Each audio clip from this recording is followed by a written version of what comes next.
Good morning, good morning, good morning. Welcome to Speak On It. I am your host, R.W. Coolins, episode 26. Let's go.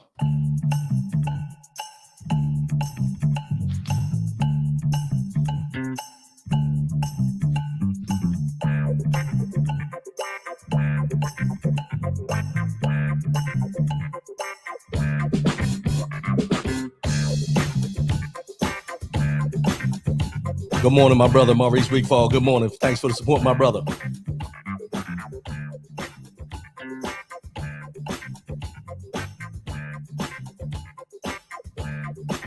Horns blow. Good morning, Gary Burns. Good morning. Thanks for the support, my brother.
Good morning, good morning, good morning. Welcome everybody to Speak on the Show, episode 26. I am your boy, R.W. Coolins.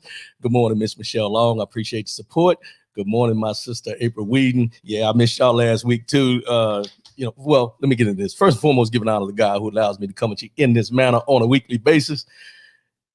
I had to shut it down last week, y'all. I had to shut it down. Brother was dragging, wasn't feeling well, had a little bug going around, had some things. I needed to recharge my battery, y'all. Had to recharge my battery, but I'm back. We ready to go. We're going to do this. We're going to get these shows going. And I appreciate everybody reaching out, making sure I was okay, even though I decided to take a day off from the show. You know, I was talking to my brother yesterday, and he said he was looking for the show last week. So we were getting in this conversation, and I told him, I said, man, I was mentally drained. You know, I said, I talked about the two interviews that I did with the two young ladies dealing with mental health and the abuse. And I told him, I said, you know, I don't know if it's something that, you know, drains you after a while thinking about those things. And then all the things that we've been talking about with the politics and everything like that. I think it just came to a point where I just needed to step away for a minute, come back. But I'm back. We're going to keep doing what we're doing. You know, sometimes we all need to take that mental health break. When you know you need it, don't hesitate to take it.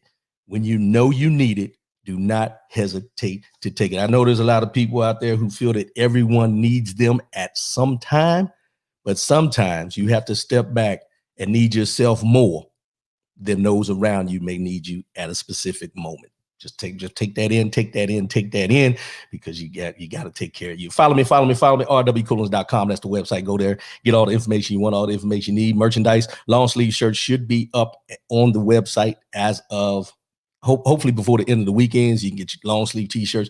This is one of them, long sleeve athletic cut. You know, kind of like the dry fit, but not really. You know what I'm saying? So those will be up. I'll get all those posted before the end of the weekend, so you can go in and buy yourself some t-shirts for stocking stuffers for those around you who may need it. This is not the only one. It'll be the logo and everything else on there. So go to the website. You can get all that under the merchandise. Also, we're broadcasting live on Facebook and YouTube. So if you got a comment, as you've seen already, you can post your comment and I'll put it up on the page. If you want to call in, 844-904-2665, 844-904-2665. No matter what the situation is, let your voice be heard. Call in. And if you got something you want to say, come on, call in, get in the conversation, join in the conversation. We got a lot going on, y'all. We got a lot going on, and this is not something that I got in my notes here that we, a couple of things we're going to talk about. But Georgia, they already playing down there, y'all. They're eliminating polling places. They're doing everything they can, as well as they did with the regular election we just recently had, to stop people or to deter people from actually coming out and voting like they should for this runoff down in Georgia. So, no matter what obstacles they put up, get out there, people, vote, get that taken care of, because as you've seen recently and everything that's going on with Mitch McConnell being in charge of the Senate and everything with these lawsuits, with this election and everything, which we're going to get into today, we need to make sure we're doing our due diligence as we did with the election back in November. So people in Georgia, get out there, let your voice be heard, and don't let them deter you from doing what you know you need to do.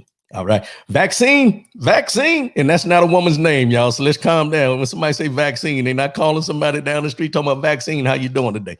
Vaccine. COVID-19 vaccine is on the shelves, y'all. Being distributed, being sent out and everything. But let me give you some numbers, and then we're going to get into a little bit of this, because there's some people who are fearing the fact of this vaccine. So right now, currently, COVID-19, 15.9 million infected. 15.9 million people are infected with COVID-19 right now as we speak. 296,000 have died from COVID-19. And I'm giving you these numbers, but I want to put this in perspective when we talk about this vaccine. The FDA last night cleared Pfizer vaccine emergency use authorization, so they can start shipping it out. They can start, injecting people with the vaccine to try to help them with the COVID and everything like that. 2.9 million doses are expected to be distributed over the next week. 2.5 million doses are due to be distributed over the next week.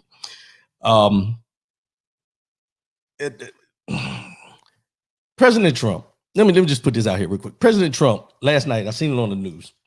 He was talking about the vaccine and everything like that. And he made a statement that was totally false, which, we know these things anyway. But he said that the United States is the first country to be able to distribute the vaccine and everything like that, which is a lie, but is a falsehood, which is a lie. He lied.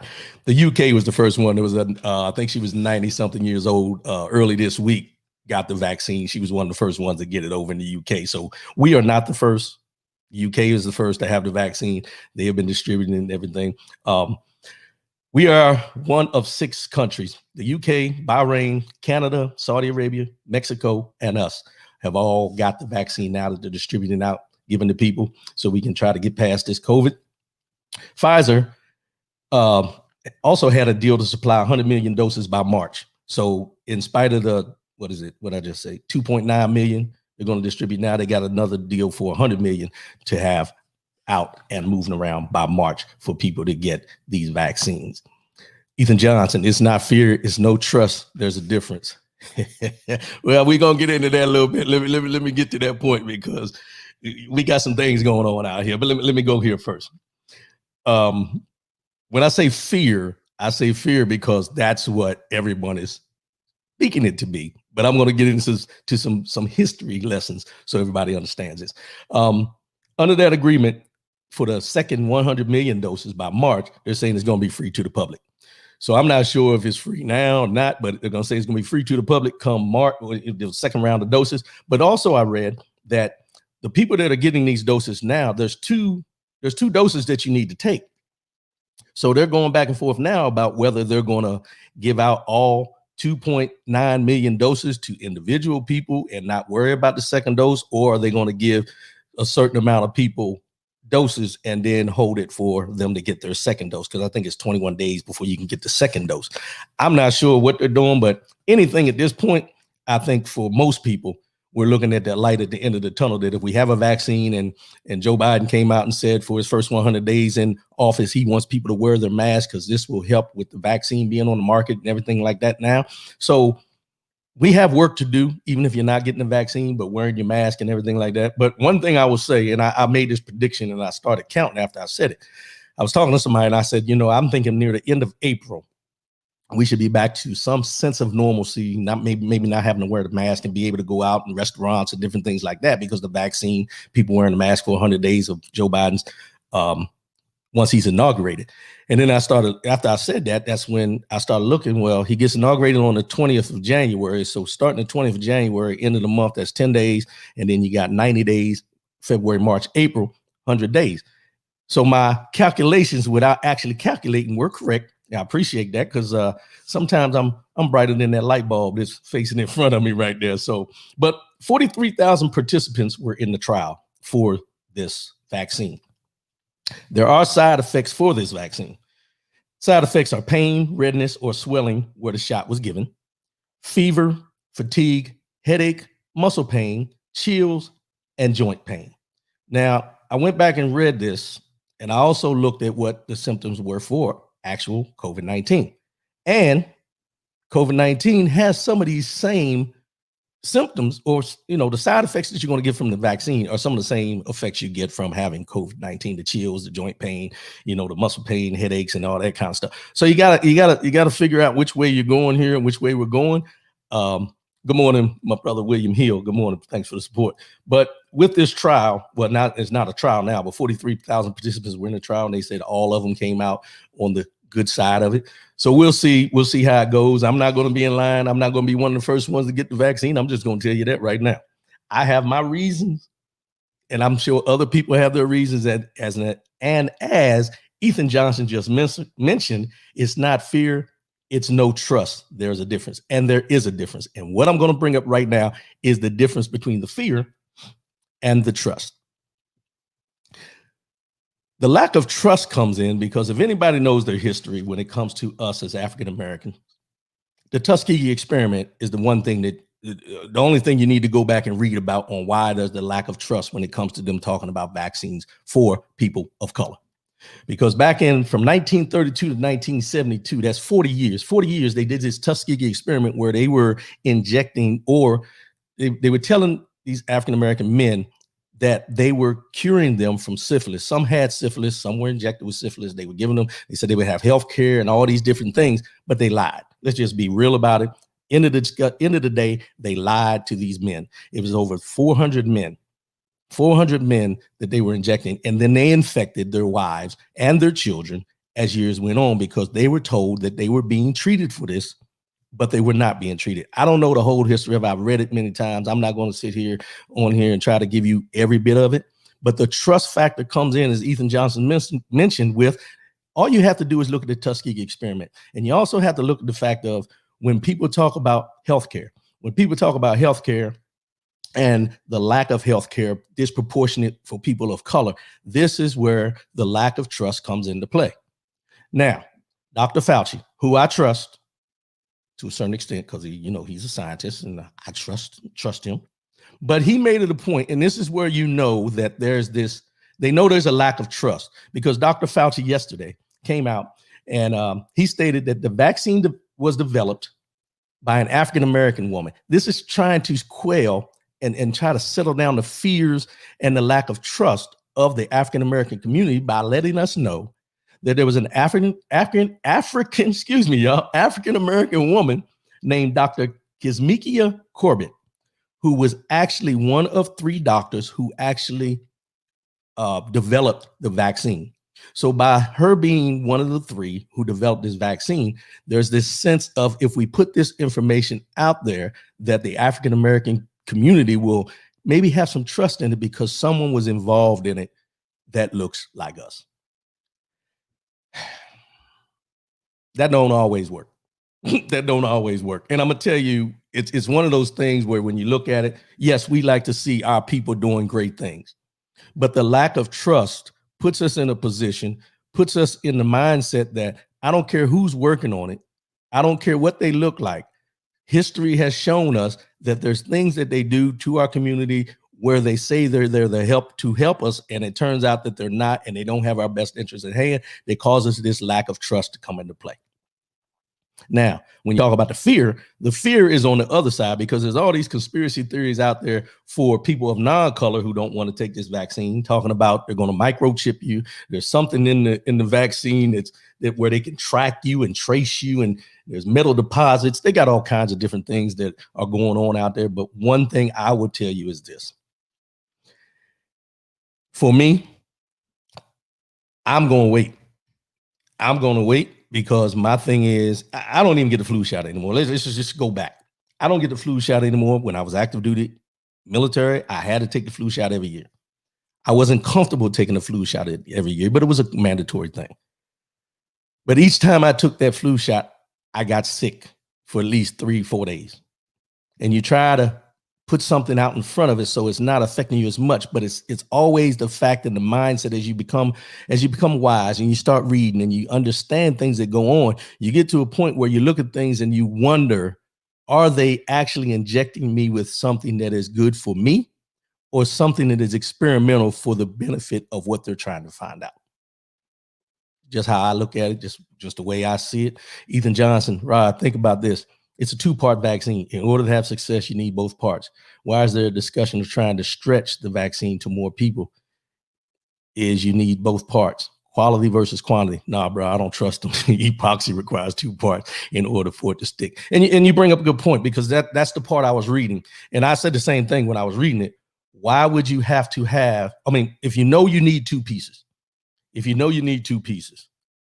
why would you be in a debate or in a conversation of whether or not you're going to give as many doses of 1 rather than giving the full dose of 2 in order to quell the COVID-19 in a certain amount of people, rather than trying to do the masses and still not have the full effect of, preventing or, vaccinating these people so they don't catch it. I'm with you, Ethan. I don't get it, but this is what they're doing. This is where we're at. And the reason why we're where we're at is because nobody did what they were supposed to do from the beginning.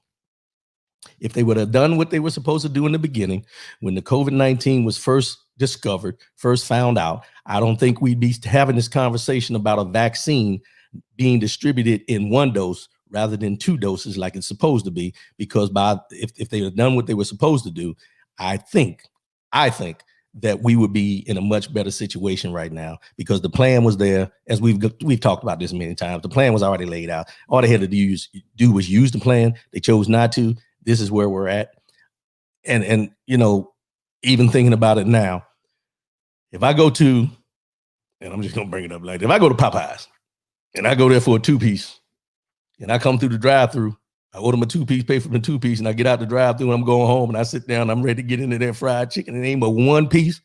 When I was expecting the 2-piece, first of all, my sustenance level is not going to be where I'm not, because I'm not going to be full.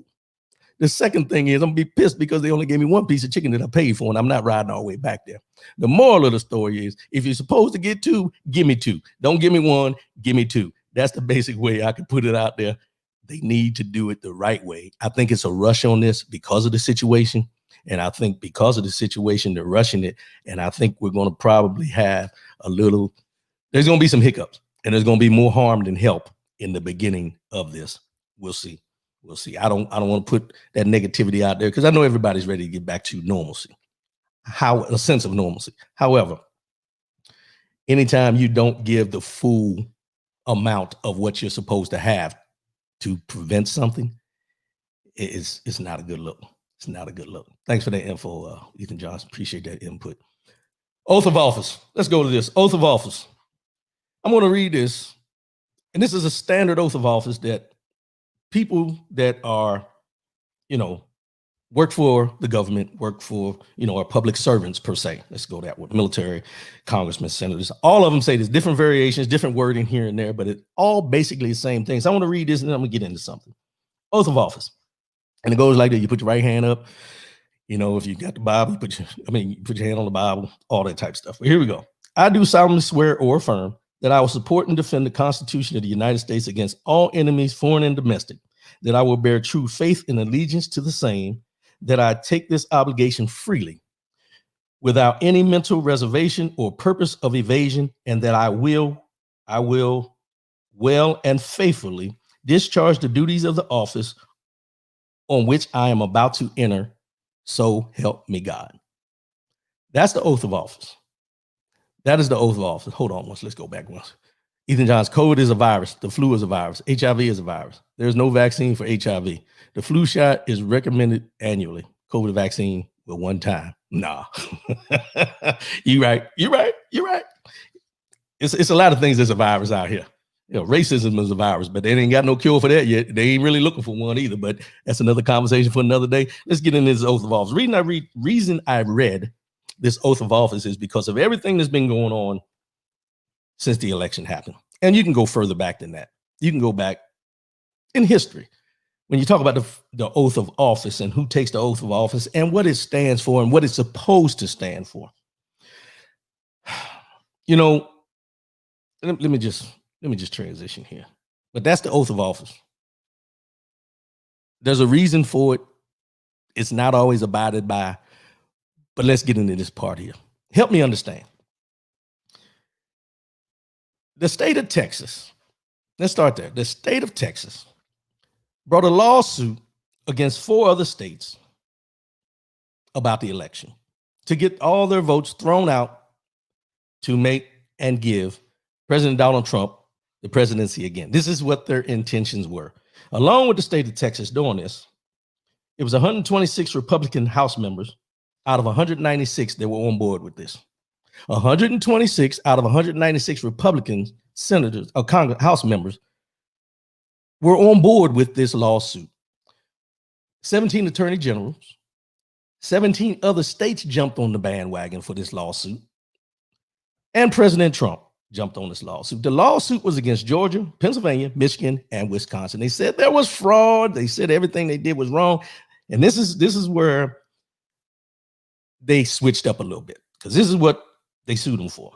The case was that they said the case was that these states changed election procedures due to the pandemic and it violated federal law.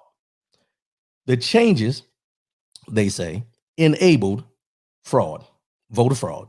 They said because of these changes, mail-in voting and the capacity of what they were doing and everything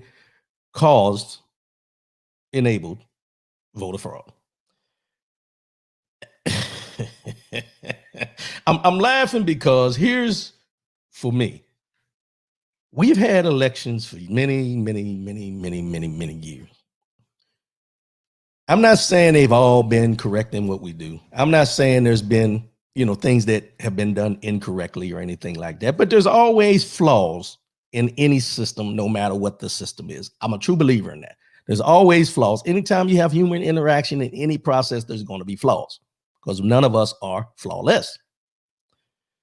But for them to bring this lawsuit at this time for this president and to say, basically they wanted to disenfranchise African-American voters by putting this lawsuit in and thinking, because if you remember, there were 51 total lawsuits put out at the state levels and everything like that.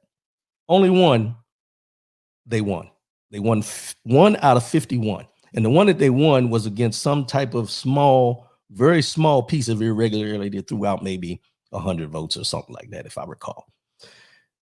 But then they decided, they went through all these things, and then this Attorney General Paxton out of Texas brought this lawsuit for Texas against these 4 states, and all these people jumped on the bandwagon along with them. Now, I want you to remember this when I say this.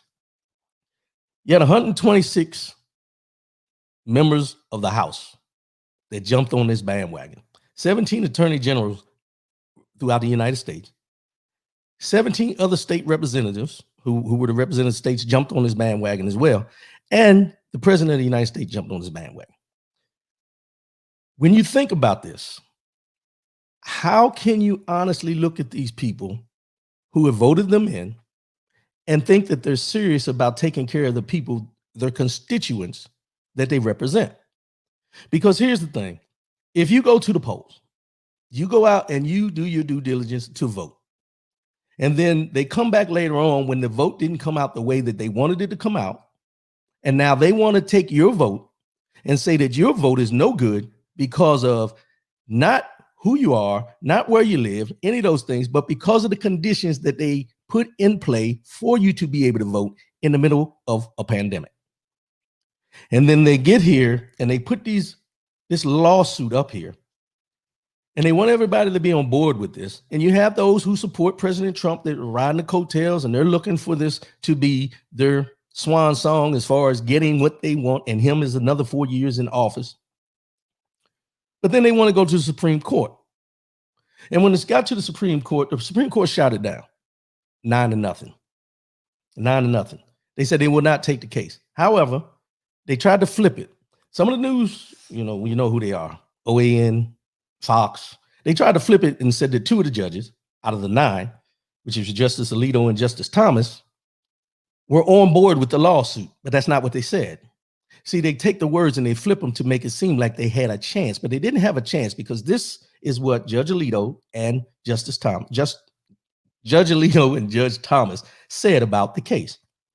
They said the court does not have discretion to deny the filing of a bill of complaint in a case that falls within our original jurisdiction. But they also followed up with, while they would have allowed the filing of the complaint, they would not have granted Trump or Texas any of the relief they sought. So basically what they're saying was, we don't agree with the fact that we just shot it down before it got here. But even if we wouldn't have shot it down, we wouldn't have given you what you wanted anyway. Basically, in layman's terms, you can bring it. You can bring the case, but it has no standing. So when you bring it here, there's no way that we're going to give you exactly what you're looking for. So we're not even going to hear it. That's the basics of it. And this is the same thing we've heard through case after case after case after case. So the question comes into play is, all those people that are supporting these lawsuits when they're bringing them up, all these people who are out here, that the vote was a fraud and everything. I'll ask you this question. Hold on a minute. Arlene George. Oh, you got a long one. What's up, sis? Good morning, Rod. Sentiment exactly. I rejected the flu shot a long time ago. It was a rush on the grounds. It takes a while to find a cure, especially when the virus is constantly going through stages, which I view as mutating. Some people are being affected differently or coming down with different types of symptoms. My immune system is jacked up to where I'm taking home remedies, fresh ginger, turmeric, lemon, and cinnamon. I use that too, my sister, to build my system. I'll wait. And I think that's the feedback everybody's getting. Everybody's looking at it with the home remedies and everything like that. If your immune system is strong and you're taking what you need to take to try to prevent getting the COVID-19 or the flu, just like we do every year, this is where it comes into play. So I appreciate that comment. My sister, I know you're back overseas. Be safe over there, and keep supporting the show, my sister. So as I was mentioning, when you talk about these lawsuits and the people that keep supporting them because he keeps supporting them, the question I have is, the lawsuits are strictly for the votes that were submitted for president. The lawsuits are strictly for the votes that were for the president. But if everybody recalls, and I've talked about this many times, and everybody that went to vote seen it, you have many, many positions below the president on your ballot. So my question would be to those who defend these lawsuits, if you are not fighting against every person who was elected into office during this election, then you're falling on deaf ears, because there's no way you can tell me that there's only fraud in the top spot that you voted for and not down the whole ballot. There's Republicans who were voted back in. Let me say it again, who were reelected to their positions, that you've heard nothing, no complaints, nothing about as far as whether the election was rigged or anything like that. And remember, as I just mentioned, their names were on the same ballot as the president. So if you're putting in voter fraud for the position of the president, then you should be putting it in for everything below on that ballot. But that's not what they're doing, which comes into question is why? Why? The reason why is, in my opinion, let me get that right. In my opinion, this president is doing anything and everything in his power, and the people around here are enabling him to do everything in his power to stay out of jail.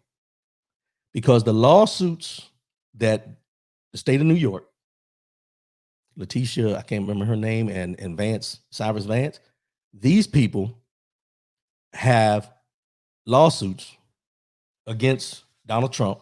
They've gotten information, subpoenaed the Deutsche Bank, where he gets all his loans from. All these different things are going on behind the scenes, and now the end is near, because you can't prosecute a sitting president per se, but you can a normal everyday citizen.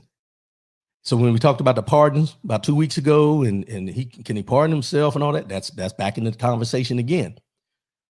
So when we talk about this voting, this election, this last time, and the lawsuits going on, I would encourage you guys to go back and read some of the lawsuits and the verbiage in the lawsuits. Read the verbiage in the lawsuits and tell me, where in those lawsuits do they have any standing that the only fraud that was done was at the top level? Because nobody else below that, from what I know, has any lawsuits out there because they lost what position they were running for. Ethan Johnson, why was there no recount in Kentucky, South Carolina, Mississippi senatorial races? I mean, there was no fraud. Exactly. No fraud. And there's no fraud in the presidential either, because here's the thing. You're going back, you're doing all these recounts in these different states. You're only recounting the president's slot, none of the other ones, because if there's fraud all the way down the ballot, as I just mentioned. I don't understand how anyone, well, I probably shouldn't say that, but I'm cooling. I'm going to say it. I don't understand how anyone with any common sense can sit back and still support this administration and what they're doing as far as these lawsuits and everything like that, with Giuliani up there and all these other people bringing these lawsuits, when it's not the totality of the election, but it's the minuscule vote. And I say minuscule, but it's the one vote, the one position that he lost, that everybody's in an uproar about. I don't understand it. For me, it's like if you go out here and you play a game, sports game, and you lose, but then you come back and you start blaming everybody, the referees, the people in the stands. You don't put the onus on the fact that the other team was better. You find everything around you to point fingers at that you lost because of something other than the fact that you lost. The people have spoken. The people have said that they want change in the White House. They want change in the Senate. They want change in the House. They want change all throughout our political system. However, 100% change did not happen. There's some changes here, some changes there, but the main change everybody wanted was at the top. And that's where the change is. And because it's at the top, and some people don't agree with that, we're going through lawsuit after lawsuit after lawsuit to try to find something to hang on to say they rigged this election against me. We had someone they fired. I think he was in charge of election security, Krebs. He said there was no election security. I mean, there was no election fraud. 0% during this election. 0% during this election. He was fired the next day. By who? Donald Trump. Because he was saying something completely different than what he wanted him to say.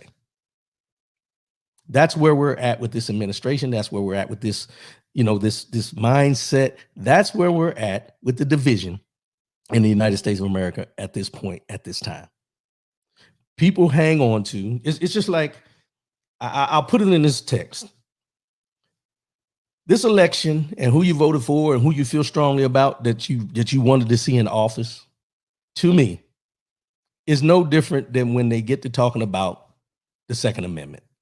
They're going to take your guns. They're going to take your guns. I'm going to hold on my guns. The only way you're going to get my guns is from my dead hands and all those type things.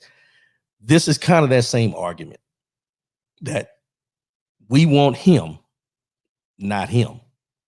And the people have spoken and say, nah, we don't want him. We want him. We want change. And then they always talk about the lesser of two evils, like we went over many times. Lesser of two evils. I don't look at it as a lesser of two evils. I look at it as the fact that, we want somebody in there that's going to make change that needs to be changed. Not change just because, but change for the cause. Ethan Johnson. There's a difference between first, second, or third place versus the participation trophy. Well, he got a participation trophy this time. He participated. He's a runner-up. You got runner-up. Let's be real. You have some of the most beautiful, well, so they say, because I've seen beautiful women in my time, but they say, the Miss America pageant, Miss World, and all these things are the most beautiful women in the world. That's up for debate. But there's always a winner who becomes Miss World, Miss America, whatever, and there's always a runner-up.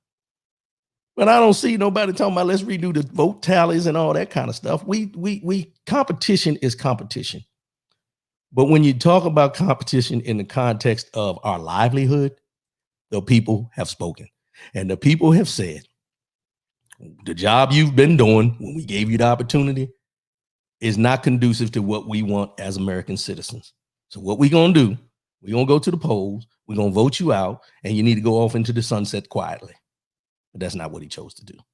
There's a sense of entitlement because if you think about it, and I thought about this, if you really think about it, when you talk about this president is there, he doesn't know defeat. Let's just put it there. He doesn't know loss. And if he does, he doesn't accept it. Because if you look back at history, and they talked about it when he was first running, anytime something didn't go his way or someone came against him because of something he did, the first thing he does is goes and puts lawsuits in. Lawsuit. And what he does is he puts these lawsuits in because of the money he had. So they say he puts these lawsuits in to make you extinguish all your funds to not be able to continue your case against him. It's the same thing here. He's trying to exhaust let me transition. All those people who are out here contributing to these lawsuits that didn't read the fine print that you can use the money here or he can use the money there or for his next reelection and all that kind of stuff. What are you thinking? All this money is going into his pocket to fight the lawsuits that are coming when he leaves office. All the money you're sending in has nothing to do with his reelection because you can't be reelected if you have a conviction. Let's just be honest. All these different things that people are sending money in, and we're in the middle of a pandemic, and these people are comfortable accepting that money from people who probably don't even have jobs to go to, and you continue to still send money in there. Come on. You got to be brighter than that. That's like going to a horse race, and you look over there and you see 4 or 5 horses in the stalls, and one of them, the back is drooping, and you put all your money on that horse. That horse don't look like he's gonna win nothing. Now he might surprise you, but I don't think he's gonna win. As I mentioned many times, and I'll say it again, money grab. That's what it's been. Excuse me. That's what it's always been. And I would be curious to know if we ever would find out how much his actual worth was before he came into office and how much his actual worth is when he walks out the door. I would like to see those numbers. And I guarantee as history has shown, there will be someone who will find those numbers, and then we'll all know. And it'll come down to the fact that everybody will understand this was a money grab for him, his family, his organizations, and those around him, which is why most of the people that are around him do not want to go against him because they have used the same playbook that he has used for the last 4 years to grease their pockets. Just me. It's crazy. Secession. So we just talked about the lawsuits and everything. Texas pissed. Texas is mad because they lost. Texas and all them other people that was on the lawsuit, they're pissed off right now. So there's talk about secession. Terrence shouting out from Chi-Town. Good morning, my brother. Good morning, bro. Appreciate the support. Thanks for tuning in. Chi in the Chi. Hopefully it's not too cold up there today. Secession. So the first time people heard secession this week was Rush Limbaugh brought it up, talking about, well, these states should secede, and then he came back and said he didn't say it, but he did say it. So I don't know what's going on. But let me tell you what secession means. Secession is the action of withdrawing formally from membership of a federation or body, especially a political state. Texas GOP chairman Allen West, retired Army lieutenant colonel, and a former congressman, has brought this up as far as the states need to secede at this point because of what went on with this election. Let's have a moment of silence for this ignorance. Back to our regularly scheduled program. So Allen West, like I said, retired Army lieutenant colonel and a former congressman. And this is what he said. The court has decreed that a state can take unconstitutional actions and violate its own election law. The guilty state has damaging effects on other states that abide by the law. Perhaps law-abiding states, this is the part now, perhaps law-abiding states should bond together and form a union of states that will abide by the Constitution. So now, we're at a point where, because the election didn't turn out the way certain people wanted it to come out, none of the lawsuits were able to overturn the election and what the results were. We have people like Allen West, Rush Limbaugh, talking about states should secede from the United States and form their own union. I'm at a loss of words, really. Because here's where I'm trying to wrap my head around this. We've heard people bring up this, the Texas was going to secede and all this kind of stuff many times. Many times you've heard about it, undertones. But in this election, you've gotten to the point where people are talking about people who are, I ain't going to say idolized, but, people we used to look up to. I used to look up to Lieutenant Colonel Allen West. When I first seen him on the scene, he was one of them guys I was like, yeah, brother got it going on. But then when I hear stuff like this, I'm like, wait, whoa, what happened? And then I have to ask, when we get to the point where we're talking about states forming their own union and seceding from the United States as we know it and forming their own little thing because they didn't get the results that they wanted, that everyone has and they always talk about us having fair elections here. And I brought this up before and I'll say it again. We go to other countries on a consistent basis to monitor, oversee, help with their elections.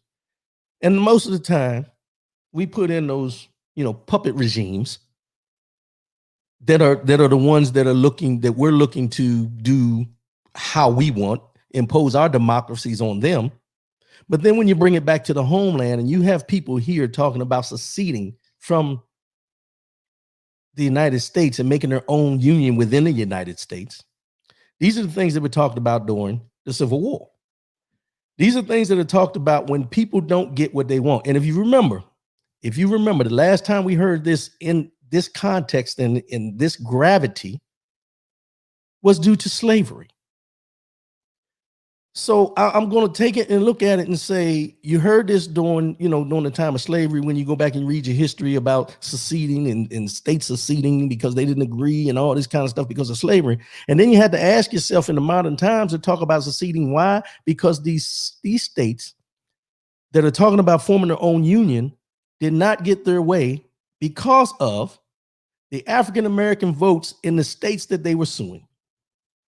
I'll say it again. The African-American votes in the states that they were suing is the main reason they were suing those states, because people showed out in numbers in opposition to who is in office right now.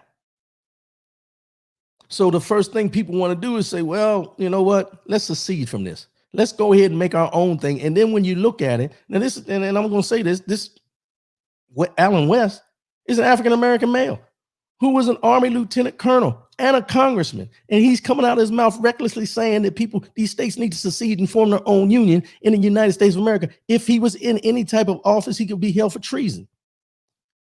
But these people are so quick to use their words for separation rather than unity.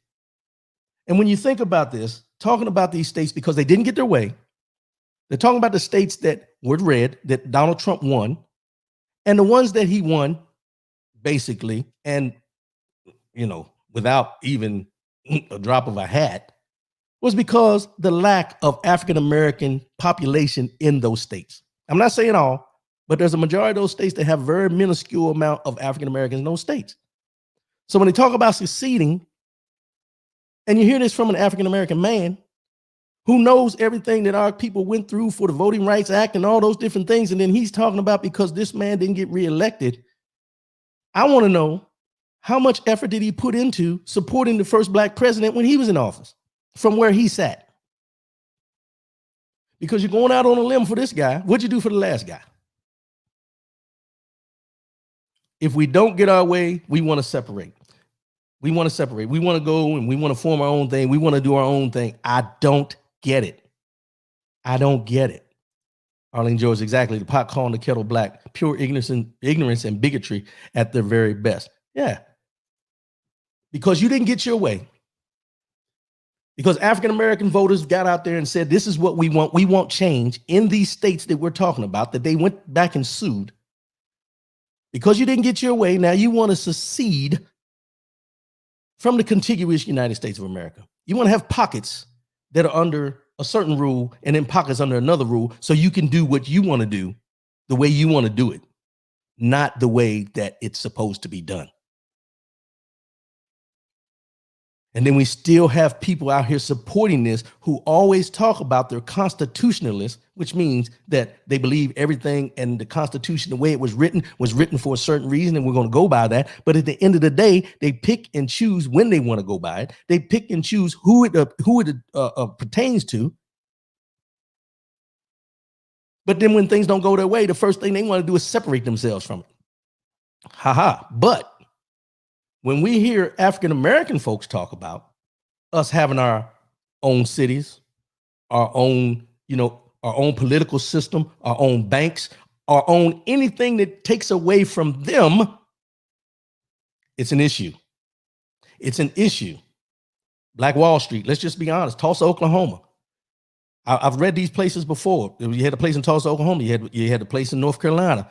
You had a place in Rosewood, Florida. You had all these places where African Americans were affluent. They were making money. They were doing their thing. They were self-sufficient in their communities. And then when it got to a point where people seen it and said, wait a minute, they're doing too well, burn them down. Burn them down. Not because of what they're doing, because of who's doing it. And then when you get an election like this and you get all these lawsuits going around and flying around, and just for the ignorance of people to still support this, and then when you don't get your way, I'm taking my ball and I'm going home. Who does that at this level? Grown ass men at this level, taking the ball and going home.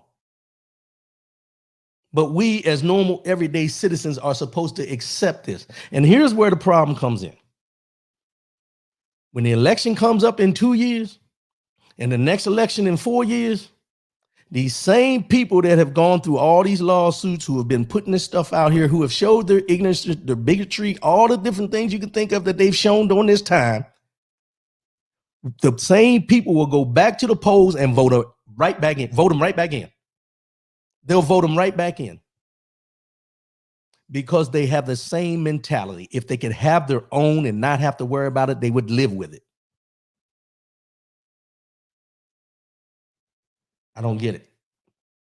But they want to secede. They want to make their own thing. But when African Americans talking about we need our own, we need to do this, we want to do this for our own people, we want to take care of this, and we want to have our own entities of how we go about things. Whoa, we can't let you do that. No. But this is always the way that the Republican Party works. And then they always sit there and talk about the Democrat Party are taking African Americans for granted.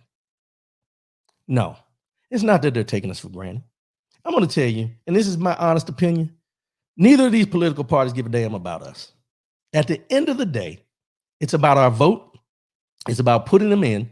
The only thing is, One is outright and shows it to you. The other party subverses it enough to keep you engaged. That's it. At the end of the day,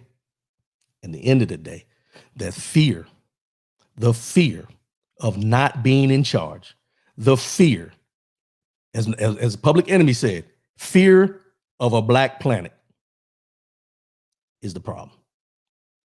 And they talk about seceding. Everyone who went out and voted had the right to vote. But now they want to disenfranchise your vote because you didn't vote for who they wanted you to, and you didn't vote. Lawsuits after lawsuits after lawsuits. Every one of those lawyers, every one of them, they were engaged in these lawsuits, should be disbarred. They should be disbarred because they brought these lawsuits for political theater. That was it. They knew they wasn't going to win. It's political theater. All they're doing is dragging out. And in the meantime, here's the key. In the meantime, with all these lawsuits going on, there's so many things going on that we're not paying attention to. We just had 2 African-American men put to death on death row. 2.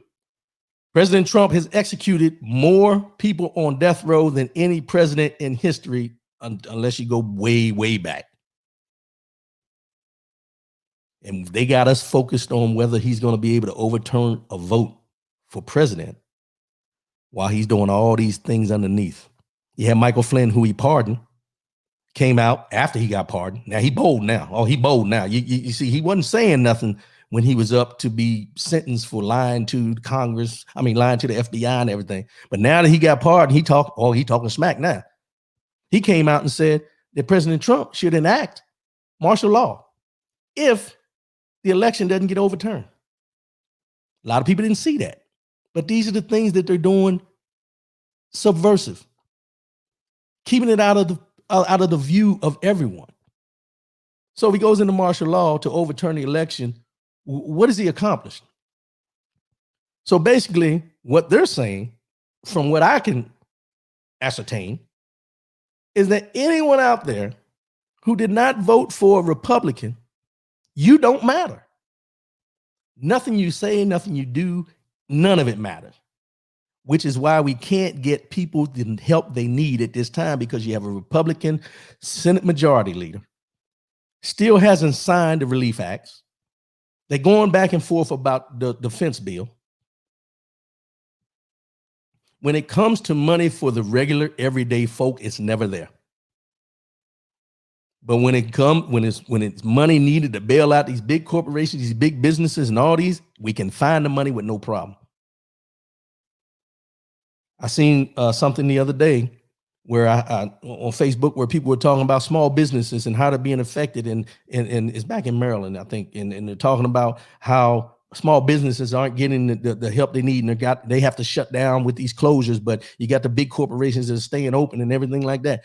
But these same people are the ones who voted for Donald Trump, and the same people who don't want to understand and take in the fact that when they gave out these PPP loans that were for small businesses, that Donald Trump and Jared Kushner got millions and millions of dollars for their businesses, and saying that they were going to keep employees, and they end up firing employees. But how does the president of the United States and his advisor's son-in-law get PPP loans that are supposed to be for small businesses for their business? Because if they're rich like they say they are, they don't need the loans. But people aren't paying attention to this level here. They're only worried about who's getting it down here. These are the crooks.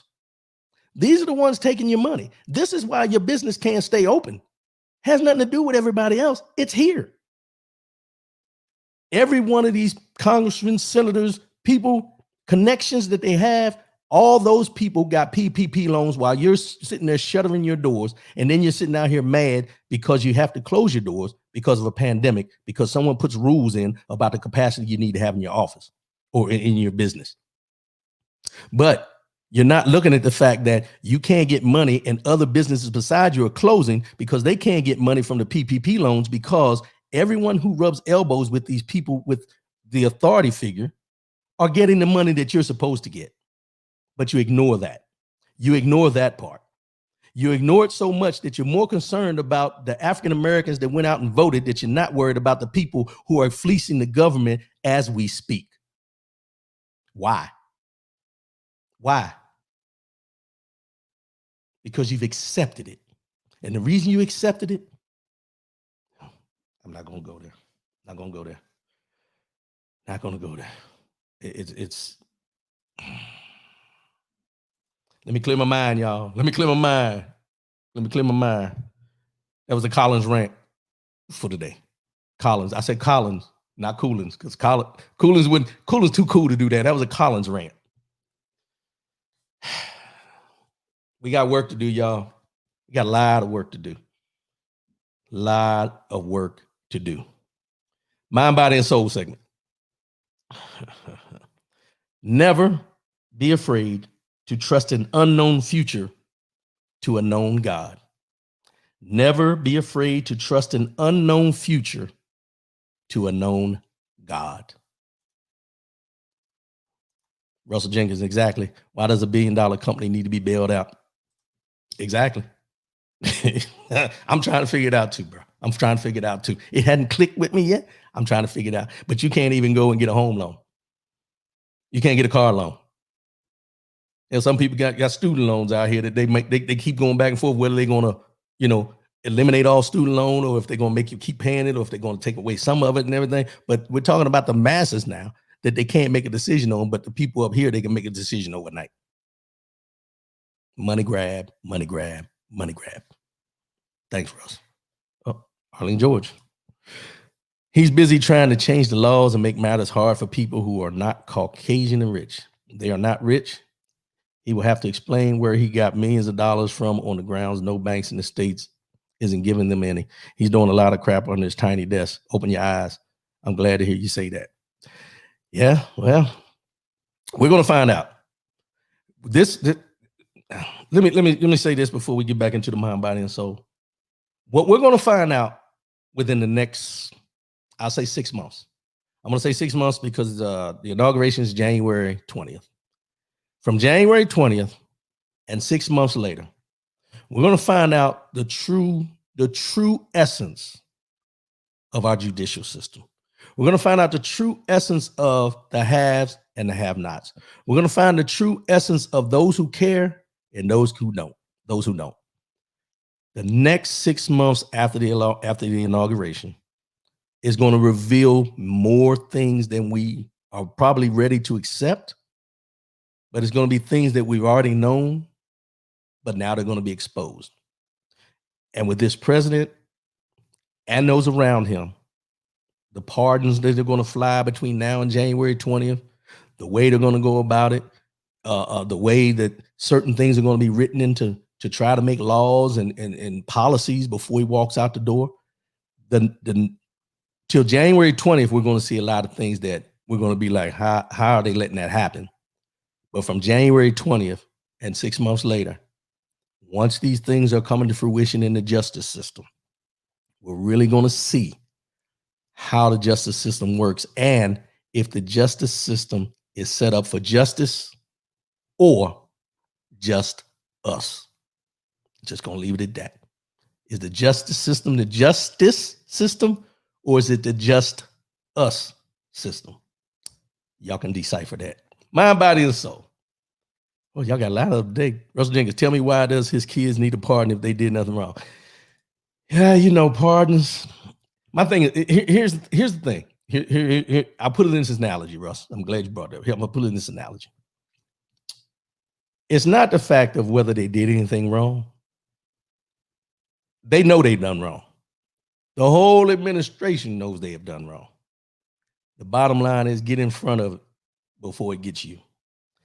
I'm not saying it's right, but when you start looking back and we'll see these history lessons. We'll see these documentaries come out. We've seen some already, but when the documentaries come out and the history has been shown, and if you go back and start looking at the articles that have been written from the time he went into office up to today, all of them will expose the things that we knew were going on that the mainstream media did not put out there. There's certain things that I wish I could find out that I can't. I'm a small guy, but there's certain things that are going on that have been going on for the whole time that we have no clue about. But when it comes out, when these things come out, this president will continue to get the benefit of the doubt because there's people who enable him because they know what their own transgressions are. And if they expose his, they have to expose their own. That's where we're at with this. Back to the mind, body, and soul. Sorry about that, y'all. Appreciate them comments, though. Keep them coming. Mind, body, and soul. Excuse me. Never be afraid to trust an unknown future to a known God. Never be afraid to trust an unknown future to a known God. Now, this quote is by Corey Ten Boom. This quote jumped out at me. It was for the simple reason that, we really don't know. The unknown is always unknown. We don't know what our future holds. We don't know where we're going. We don't know what may happen tomorrow. We think we know, but we really don't know. But the one thing we do know is that if we trust in the man upstairs to guide our path, to know that what's good for us is good for us, our future is bright. Yesterday, December 11th, 1984, 36 years ago was the day that I left Frederick, Maryland. Shout out Frederick, Maryland, to join the Air Force. And I was stepping out unknowingly at the time. I was just looking for change. I was looking for an opportunity. I was looking for something different in my life when I made that step. Not knowing that I was stepping out on faith, because at 18 years old, you really don't understand those words when someone says step out on faith. But I was stepping out on faith. And I look back over those 36 years, and I know that everything that happened, everything that went on in there, my steps were ordered. Everything that went on was already predestined. The problem comes in is when I got in my own way, when I caused my own problems along the way, because trying to predict your future is, something that we should not do. But having a vision and having goals and knowing where we want to get to is a completely different perspective. But I look at it, and over those 36 years, I've had my ups and downs, my trials and tribulations. I've been through things, and we've all gone through different things in our lives where we look back at it and we say, wow, I made it. I'm still here. But what we don't know is tomorrow. We don't know about tomorrow. But one thing we do know is when we put our faith in God, we put our trust in God, that we know that our future is brighter than what we can ever imagine. When you say, never be afraid to trust an unknown future to a known God, is because God already knows what he has in store for you. He puts his toughest battles on his, those soldiers, as we say. When we talk about our future as far as the United States of America, our political system and things like that, we don't know. We don't know what's going to go out. We don't know what's going to happen. We don't know what's going to happen with us. We don't know what's going to happen with our family. We talk about the vaccine, all these different things that we can put into this equation that we don't know about. But we don't stop living because of the unknown. And we should never stop praising God because of the unknown. We still have to stand strong in our faith to know that no matter what goes on, God is in control. As long as we keep our eyes on the prize, that we know that no matter what goes on, God has our back, these things all will come to pass. Step out on faith. The future is unknown. You'll never know what tomorrow brings. But at the end of the day, as long as you stay grounded in your faith and work, because, faith without works is dead. But you got to continue keeping on. Because with this election we talk about, with everything going on, it seems like chaos in this United States of America. I always say this, and people look at me crazy, but everything we've gone through for the last 4 years and everything we'll go through going forward, there's a reason and there's a purpose. The biggest thing about that is know what your purpose is, know what your reason is, and know what your destiny is as far as what you want to do to make your time on this earth worthwhile, not only to yourself, but to those who you can impact along your journey. Keep pushing, keep pushing, Keep pushing. And don't give in to the fact of the unknown, because the unknown is well known by the man upstairs. Let's go ahead and wrap this thing up. Hey, we don't count down to Christmas, y'all. We got Christmas around the corner. I know people put trees up back on Thanksgiving and day after Thanksgiving and all that. People are going out and they're getting comfortable. People are getting comfortable because we got a vaccine that's in the works, as we talked about earlier. People are starting to wear masks. Well, certain people are starting to wear the mask and everything like that. But we're in that season, y'all. We had a lot of people get together and doing things for, Thanksgiving that shouldn't have been getting together, and a lot of people getting sick and everything like this. What I would tell you is patience. At this time, practice patience. We see light at the end of the tunnel. The light is there. The light is there.